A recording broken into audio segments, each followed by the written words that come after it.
ధనుజారి ధనుజ అంటే అసురుడు, రాక్షసుడు.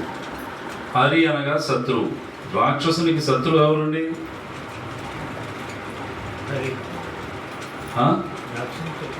హరి. రాక్షసునికి శత్రువు ఎవరండి? శ్రీహరి కదమ్మా. ధనుజారి లీలావతారంబుల, పరమాత్మ యొక్క అవతారాలు ఎన్నైతే ఎంతవరకు కూడా ఎత్తి వచ్చాడో ఆ అవతారాల అన్నిటి ఉన్నటువంటి ఆ లీలలు, మహత్యాలు విని ఏంటట విని ధనుజారి లీలావతారంబుల శౌర్యకర్మంబులు సద్గుణములు విని భక్తుడగువాడు వేడ్కతో పులకించి కన్నుల హర్షాశ్రు కన్నములొలుకు గద్గద స్వరముతో కమలాక్ష వైకుంఠ వరద నారాయణ వాసుదేవాయనుచు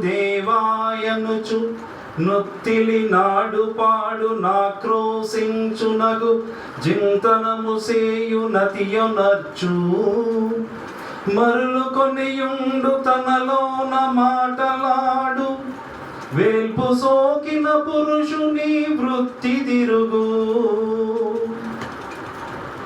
బంధములే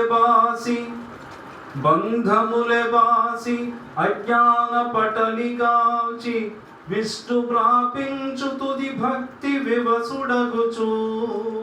వాడు భక్తుడు అన్నాడు.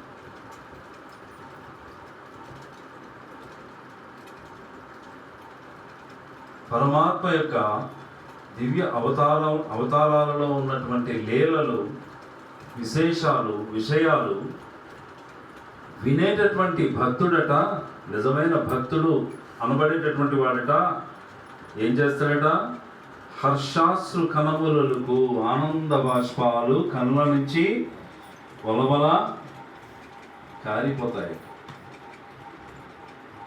స్వరము గద్గదమైపోతుందట, మాట రాదట. గద్గదమైన స్వరముతో కమలాక్ష వైకుంఠ వరద నారాయణ వాసుదేవ అని తనని తాను మరిచిపోయి దివ్య పారవస్యంలో పరమాత్మతో యోగం అయిపోతాడట.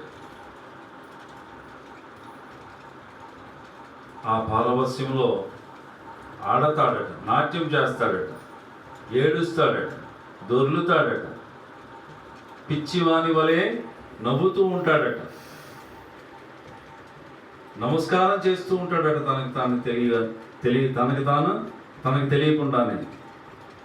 తనకు తెలియకుండా ఏం చేస్తాడట? నమస్కారం చేస్తూ ఉంటాడట. అనుభూతి పారవస్యం.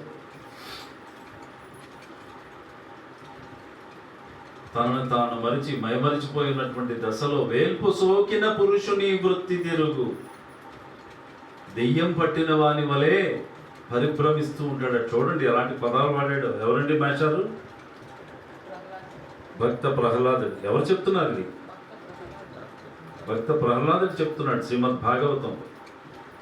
వేల్పు సోకిన పురుషుని వృత్తి, వేల్పు అంటే దెయ్యం.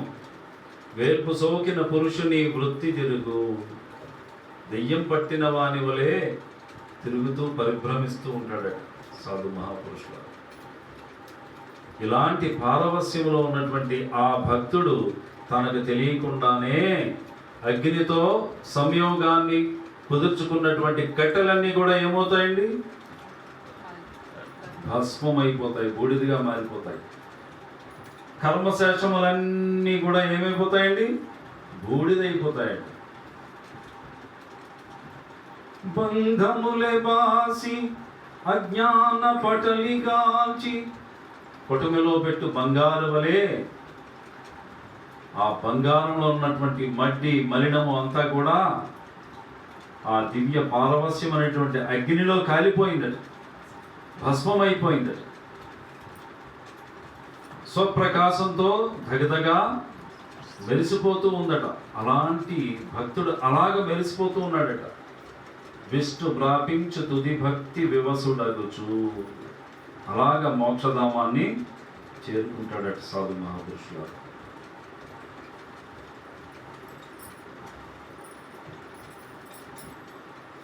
ఇదిరా భక్తిని ఏ ఒక్కడైనా ఈరోజు చెప్తున్నారా ఈ సమాజానికి, లోకానికి?